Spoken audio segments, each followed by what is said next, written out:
I never thought the proudest moment of my life would feel like the deepest cut for the people who were supposed to love me most. Hi, I'm Mia.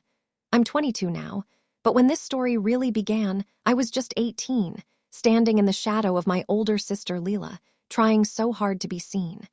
We grew up in a quiet neighborhood where everyone knew everyone's business. Our house had a big backyard where Dad grilled on weekends and Mom baked cookies that always seemed to taste a little sweeter when Leela was around.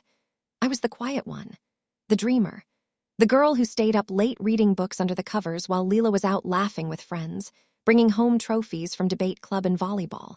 From the outside, we looked like the perfect family. Two girls, one roof, parents who never missed a school play or parent-teacher meeting. But inside those walls, something always felt slightly off balance. Leela was the golden child. Not in a cruel way, at least not at first. She was just easier, more outgoing. She smiled bigger, talked louder, and somehow made every room feel brighter. I loved her. I really did. But love doesn't always protect you from feeling invisible. I remember being 10 years old and watching Mom brush Leela's hair for a school picture day while I stood there with my own ponytail slightly crooked. Leela's got that perfect smile, Mom would say softly, like it was just a fact of nature. Dad would nod and ruffle my hair, saying, "You'll find your thing too, kiddo." Those words stuck with me. They planted a small seed of doubt that grew quietly over the years. By high school, the differences became more obvious. Leela got the new laptop when hers broke, while mine was held together with tape. She got the nicer prom dress, the car for her 16th birthday. I told myself it was okay. I was younger. She was first, but deep down, a quiet ache started growing in my chest. I pushed it away by throwing myself into my studies. Books became my escape. Good grades became my quiet rebellion. I believed if I worked hard enough, if I proved myself enough, they would finally see me the same way. But nothing prepares you for the moment when the people who brought you into this world make it crystal clear that you are not their priority. It started during my junior year. Leela was already in her first year of college, and my parents were glowing about how well she was doing. They paid her full first-year tuition without blinking. "We want her to focus on her future," Mom explained one evening at dinner. I sat there pushing food around my plate, heart beating a little faster. "What about me?" I asked quietly. "When my time comes," Dad sighed, the kind of sigh that already carried an answer I didn't want to hear. "We're not made of money, Mia. College is expensive." He helped Leela get started. "You're smart, you'll figure it out. Scholarships, loans, part-time jobs, it builds character." The words landed like stones in my stomach. I looked at Leela across the table. She gave me a small, sympathetic smile, but she didn't say anything, not one word defending me. That night I cried into my pillow until my eyes burned. I felt shattered, not just because of the money, but because of what it meant. I wasn't worth the same sacrifice. Still, I held on to hope. Maybe they would change their minds. Maybe when they saw how hard I was working, they would be proud enough to help. I started studying even harder. I joined every academic club, volunteered at the library, and maintained a near-perfect GPA. I worked weekends at a coffee shop, saving every dollar. I applied for dozens of scholarships, filling out forms until my fingers ached, all while watching my parents continue to send Leela care packages and pay for her sorority fees.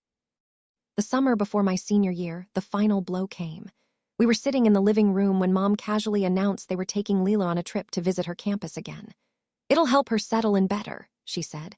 When I asked if I could come too, just to see what college life was like, Dad shook his head. "We need to focus on Leela right now. You still have one more year of high school." I felt so small in that moment, so completely invisible, but something inside me shifted. Instead of begging, I nodded quietly and went to my room. That was the night I made a promise to myself. I would never ask them for anything again. I would build my future with my own two hands, even if it broke me in the process. And it nearly did. Senior year was brutal. I was taking advanced classes, working 25 hours a week, and barely sleeping. My friends would go to parties while I stayed home studying or picking up extra shifts. Leela would call sometimes, telling me how amazing college was, how grateful she was that Mom and Dad had made it possible. Each conversation felt like salt in an open wound, but I smiled through the phone. I told her I was happy for her, because what else could I say? Graduation season arrived like a storm. I had applied to the same state university as Leela, and against all odds, I got in. But the financial aid package was nowhere near enough. My parents sat me down one evening and confirmed what I already knew in my heart. "We just can't swing it for both of you. Mom said, her voice soft but final. Leela needs our help to finish strong. You can start at community college, then transfer. It's a smart plan. I sat there stunned. Betrayed doesn't even begin to cover it. I felt like my entire childhood had been a lie. All those family dinners, all those "we love you both the same" speeches, they crumbled in that moment. I wanted to scream. Instead, I stood up, looked them in the eyes, and said, "Okay, I understand." I didn't, not really. That night I lay in bed feeling completely alone. My heart was broken into pieces. The anger came later, slow and burning. I realized I had two choices: let this destroy me or let it fuel me. I chose the fire. I enrolled in community college while working full-time. I took the hardest classes. I barely socialized. Every spare moment went into studying.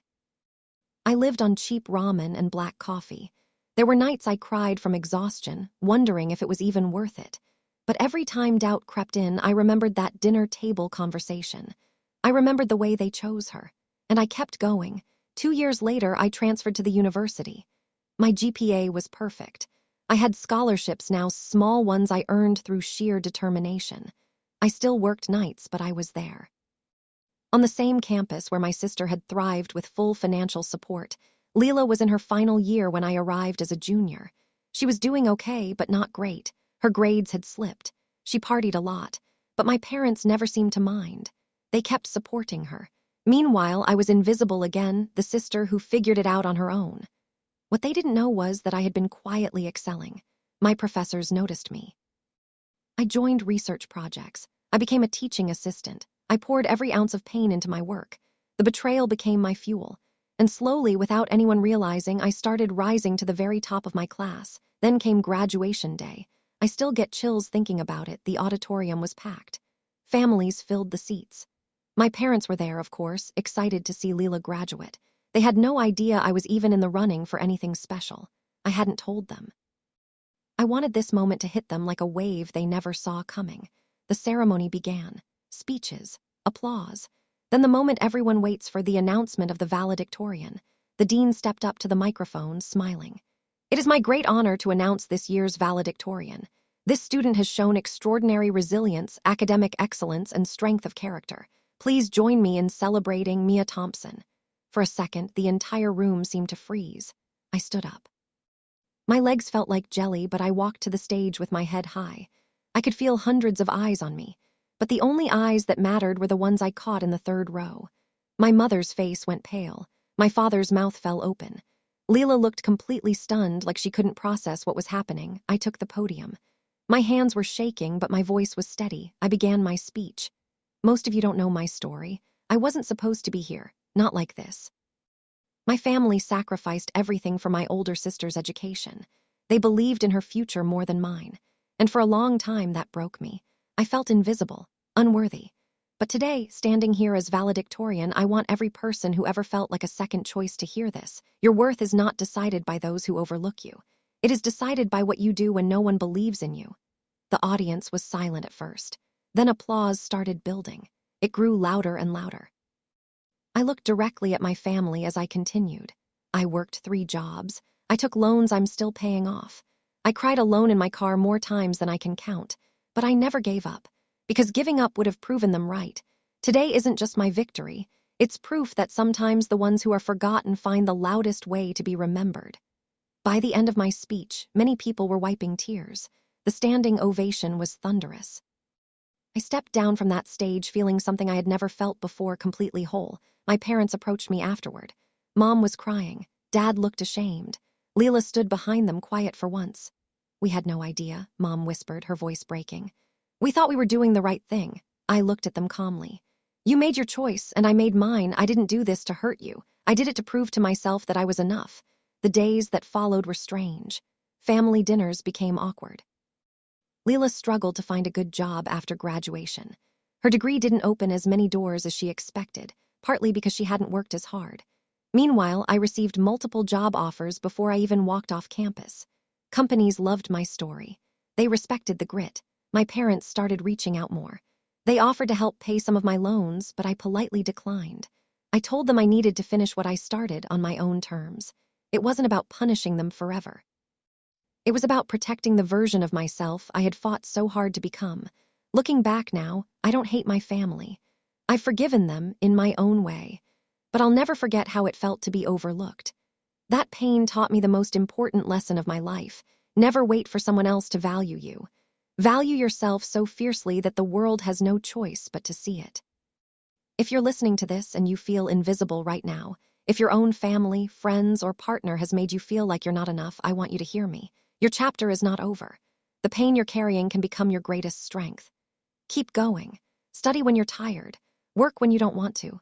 Rise even when no one claps for you, because one day the same people who didn't believe in you will watch as your name is called. And that moment, it's worth every tear. Thank you for listening to my story. If it touched you, please share it with someone who needs to hear it. Remember, your comeback is coming.